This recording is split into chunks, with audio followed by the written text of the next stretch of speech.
One take, one shot. This is the SmackDown review where I do it immediately following whatever show was just on. And it was SmackDown. It was a pre-taped, and I actually enjoyed myself. It flew by. Maybe because it was a pre-taped, and I watched it in Australia, that it only it ended 40 minutes early. So now we know that when you watch a 2-hour episode of SmackDown, it's about 40 minutes of commercials. Wow. Okay. And then next week it becomes a 3-hour SmackDown. So what is that going to be, like a whole like 70 to 80 minutes of commercials? That I am not looking forward to 3 hours of SmackDown. Though the card does look pretty packed next week. My fear is though that we get a good first episode and then just a bunch of just dragging out stuff. But let's focus on tonight. Couple good story beats did happen. We had, well, a new U.S. champion. Very, very shocked that they did it, especially because we never got the blow off between Tama Tonga and Ilja Dragunov. Not a blow off, a payoff. They never actually fought, even though Tama Tonga has been eyeballing him this whole time. But whatever the case may be, I don't care. Carmelo Hayes, he did it. Finally, first round draft pick like 2 years ago, finally gets the big win. I'm hoping that we get some stories coming out of this. I need some stories.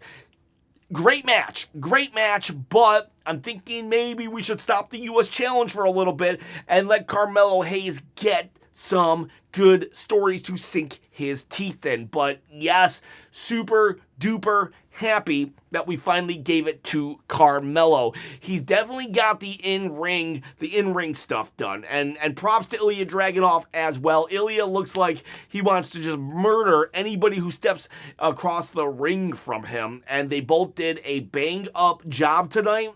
Many times I was like, oh God, here we go. Carmelo's going to lose again. And then, well, you know what? I was wrong. I'm happy to be wrong. Thank you, Triple H. I want to say that I'll call Triple H. I'll call him out when I feel I need to, but I got to praise him when I think I need to as well. So thank you for giving Carmelo Hayes the ball. And now please let him run with it to a storyline, because I'm already a little worried, though. I'm already a little worried because Carmelo Hayes was doing a backstage interview where he was like, yes, I did it. I'm him. And then he's attacked by Johnny Gargano. And in my mind, I'm like, Johnny Gargano? Why not make it Tama Tonga?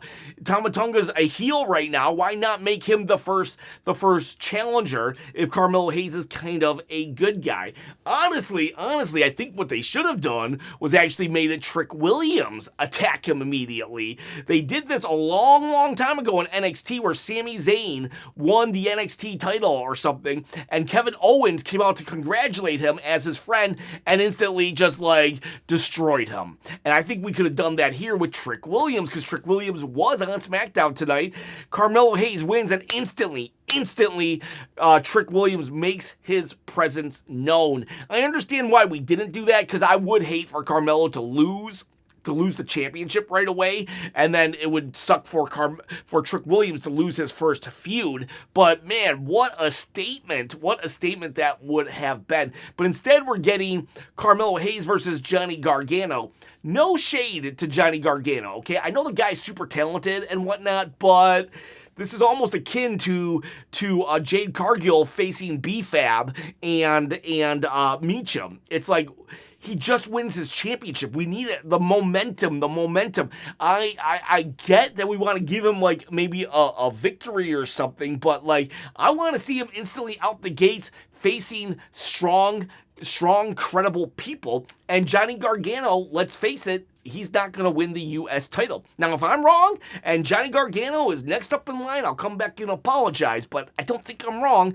So I would like Carmelo to get a good feud instantly going, but let's just focus on the moment. We'll just stay in the moment. And in this moment, Carmelo Hayes has finally gotten some of the due that he is owed, some credit. Let's give credit where credit is due, and I give it to Carmelo Hayes. Ilja Dragunov, great job. Hope the U.S. title pulls back for just a little bit. The U.S. Open Challenge. Let's keep the stories going. Very important that we make these champions look strong. Let's talk Cody Rhodes now. Cody Rhodes, he's all night long. He's trying to get Drew McIntyre. I think what they should have done, because there was one thing that Nick Aldis said to Cody, hey man, once he apologizes to the referee and pays the fine, you can't touch him. We really should have had Cody attack Drew before he was able to apologize. Because that's what it was said. Once he apologizes, but that means if he doesn't apologize, then he's fair game. We should have done that. But we did it. So Cody is just like all night long, come on, I want him.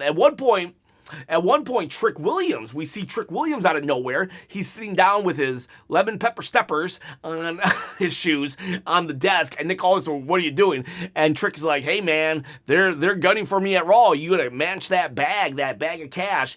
And then Cody comes in. He's like, hey man, I gotta talk to Nick. And Trick left. Oh, I hated that. I hated that Trick Williams let Cody like kind of boss him around. But thankfully, when Cody got done saying, hey, where's Drew McIntyre, Trick came back and was like, nah, man, I'm not leaving. In fact, if I stay on SmackDown, you better hold on to that belt really tight. Trick Williams definitely looked the part. I love the confidence of Trick. It was, chef's kiss. We also got an Oba Femi promo. So this is good stuff. We have Carmelo Hayes, he wins the championship. We have Ilja Dragunov defending for a long couple weeks. We had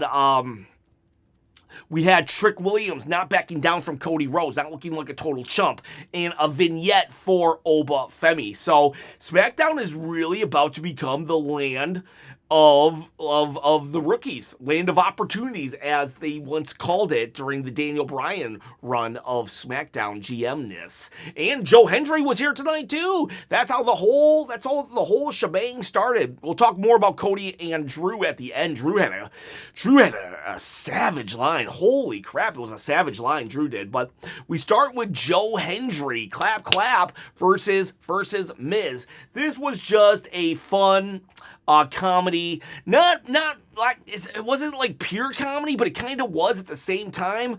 I think it went a little too long, but whatever. It was just good old fashioned fun. It reminded me of when Mean Gene Okerlund and the Bushwhackers would somehow get into a match, or the Fink would be fighting Harvey Wimpleman or something like that. Just goofiness. It was a Miracle on 34th Street. There was a fun segment where Joe Hendry pulled out a present, and it was a guitar, and then Miz pulled out a present, and it was a ukulele. So Otis and Tozawa were there, so they were able to get some airtime. There was someone in a bunny costume throughout the whole. It was so obvious who it was, but I never pieced it together until he's going to do the 5-knuckle shuffle. The bunny takes off, and it's R-Truth. And he's like, Happy Easter. It's like, oh my God. It was so obvious that it had to be R-Truth. And yet I didn't. I was like, who is this? Who could it be? I'm thinking, is it Damian Sandow? Is it Alex Riley? I'm trying to go back, and it's like, of course it's R-Truth. So somehow I didn't fall for that. I know I'm a moron, but whatever the case may be, it was a fun match. Joe Hendry won, and I'm a little worried that the Joe Hendry gimmick is going to get old quick on the main roster. It really works well on the indies and maybe NXT, but I am worried that it's not going to work on the main roster. After he won the match, he literally did the turn around 3 times. I was like, does he usually turn around 3 times like that? So I don't know. Regardless, he won. Fine, whatever. This was the bad part of the night. So we have Lash Legend versus Charlotte Flair. I'm sorry. I'm not saying we had to job out Charlotte Flair, but could we have had a double DQ or something? I don't see the reason why letting Lash Legend lose to Charlotte Flair. I get it. She just beat Alexa Bliss, but it's come on. Do we got a 50-50 booker? If you're oh, well, Charlotte can't lose to her. They just don't book them. Just don't book them against each other. Lash Legend should not be losing right now. She doesn't need to pay her dues. She's been in NXT for like 3 years anyways, paying her dues. Like, I just don't think it was a good move to let Lash lose.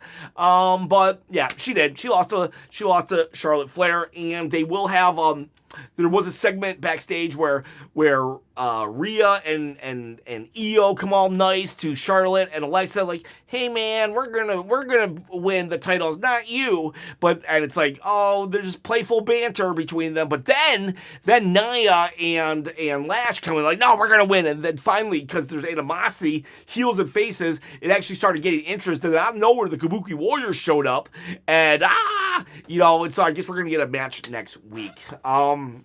Because it's the first SmackDown of the year, plus it's 3 hours now. Damian Priest and Aleister Black. Damian Priest Aleister Black did a promo. He cut a promo. It was like a video package, right? And it was good. It was good. But like they even called out like, oh yeah, we've been doing this for 6 months, and I'm like, oh my gosh. This would have been a really good 2-month feud, but the fact that they've dragged it out over 6 months, is there anybody, please, if you are just like pumped about this Damian Priest Aleister Black feud, let me know in the comments below and why you like it, because I don't see this as long-term booking. I see this as drawn-out booking. We'll go months, weeks without anything, and then we get just little snippets, and it's like, back in my day, a 6-month feud would have been a blood feud, and this doesn't feel like one. And they keep saying that Damian Priest like went against his morals, but I don't see what morals did Damian Priest go against. I don't see him doing anything that's counter to how he's been presented ever. Damian Priest doesn't even act different. Everything's the same with Damian Priest. So I don't know there. I don't know what's happening. It probably ends with them in a tag team, which is fine. I just don't understand why Aleister Black thinks he's winning this feud. I don't think anybody's winning this feud. I think it's just there. What else we got? Lash loses. Trick Williams was there. Solo Sikoa. He's so good. He does a backstage promo also saying how the Wyatts, they don't know what family is, and that the fireflies are fading. The lamp is not burning as bright as it once did. I don't know how Solo does it, but he's able to kind of walk that line of not crossing it, but still bringing up Bray Wyatt's name. Now Drew later will cross the line, but I don't think we're trying to cross the line about disrespecting Bray. But yeah, Solo Sikoa, good job. I just don't know why. Solo just focused on the tag titles. It just, I don't know. I want Solo kind of focused on championships for himself. But whatever the case may be, that's what's happening there. And then I think we're almost done. Tag teams, yep, already saw that. Oh, Chelsea Green Elbow Fire lost to Julia and Kiana James. I just don't understand why this is even a thing. Like, Chelsea Green's a heel. Julia's a heel. I hate that they've kind of squandered Julia. I wish Julia was a babyface and kind of going after Jade Cargill, because Jade Cargill is also like, Jade cuts a good promo and stuff, but she's going up against Meacham and B-Fab. And Meacham actually cut a good promo tonight too, but she's been presented as a jobber. Therefore, I just don't like that Jade, the top champion, is fighting the lowest on the card. Kind of like what I said earlier. I mean, Carmelo Hayes isn't the top champion, but he's the top champion of the mid-card. I'd rather him fight some, mid-card, other high mid-carders, and not Johnny Gargano, who's been presented a certain kind of way. Other than that, I think we're towards the... I think that's it, with the exception of the ending, which is Kit Williams saying he's going to fight toxic masculinity. Can't wait to see that. But no, that's not what I'm talking about. Ooh, Kit Williams versus Ilja Dragunov. That would be kind of funny. But no, the ending. So Drew McIntyre, he comes out. And he goes to the referee, and he says, I'm sorry, ref, for claymoring you. And then he just crosses the line. I'm sorry that you couldn't cut it. You couldn't be a ref, or you couldn't be a wrestler. I'm sorry your family has to deal with you, live with you. I'm sorry that your wife doesn't have a real man like me. And the referee's you can see him just cracking, and then Cody comes out, and boom, you can't touch him now. I really think Cody should have touched him, and they should have relinquished the belt. I think that would have spiced things up. And then you could make Cody a 3-time champion if you have to have Cody win, but Cody should lose. Dear God, please let Drew win. I don't think they're gonna. All right, my TV's just went dark, so if I'm out of focus, sorry about that. Don't wait. Focus. But yeah, so Drew is just egging him on. He's egging him on, and then finally he says we're gonna do 3 stages of hell. 3 stages of hell, and so that's 3 different matches. Let's see what are the 3 stages of hell? It's a ladder match, I think, a tables match. And is it a last man standing match? I think those are it. But it's basically 3 matches in a row with 3 different stipulations. Let me see if I can get ChatG. I should have looked this up, but I didn't really think about it. I know Stone Cold and Triple H did it once. What is the WWE 3 stages of hell match? What are the 3 individual stages? So we'll ask it real quick. Let's see what it says. Come on, hurry up. We don't got time for here. It's a 2 out of 3 stipulation. So, like, if you win the first 2, there's no need for a third. The common types are singles match, normal match. Okay, so the first one's a standard match. Second one is a hardcore no DQ. Then we have a cage match. I could have swore there was a table match. Oh, or it could be a ladder match. Okay, so 3 stages of hell. It looks like it could be, they could change it up as long as it's 3 separate matches. That is 2 out of 3. So, you know. Drew, though, he says, not only that, we're going to have 3 stages of hell, but then I'm going to send you to hell, and when you're there, please say hi to your dad. Oh, not to mention that he's been calling him a crybaby this whole time. That was so savage. That was like Final Boss The Rock when he's beating him up. When he's beating him up in the parking lot, or MJF like 2 or 3 years ago on AEW TV. It was like, oh, Cody got super mad, tried to go for it, and then Drew Claymore kicked him, which I think is a little like, I don't know, if Drew attacks first, it feels like Cody should be able to attack, but whatever the case is, that savage burn of tell your dad I said hi in hell, like, can you imagine? Like, that's such a part of Cody's character too, his dad, so savage stuff right there. Overall, I really enjoyed this SmackDown, but I think it's because there was 40 minutes less of it. Like, I go back, like, I say this almost every week, but if you go back and watch 2006 or 1999 SmackDown, it's like boom, boom, boom, boom. Now we just get long matches with little story. I mean, the Cody stuff with Drew, the Cody Drew stuff was entertaining, and that was a good, proper story. But otherwise, there's not a lot of story here. Yes, Carmelo won a match, but there's not really much story there. But I'm happy he did. But where else is the stories? Where's the meat? What's making me really care about these matches? I need to see more than just, I'm attacking you this week, you're attacking me this week. But that said, 40 minutes less of commercials. I'm gonna enjoy this 1 hour and 20 minute SmackDown, because next week I'm going to a 3-hour SmackDown. So don't want that. But how many chops? 1, 2, 3, 4, 5, 6. I bet a lot of people give it a 6. I'm giving it a 7 though for the Carmelo Hayes victory. And the savageness, I bit my lip, savageness of Drew McIntyre. What did you give it? Put it in the comments below. I appreciate every single one of you. Go leave a hot take. See you, bye.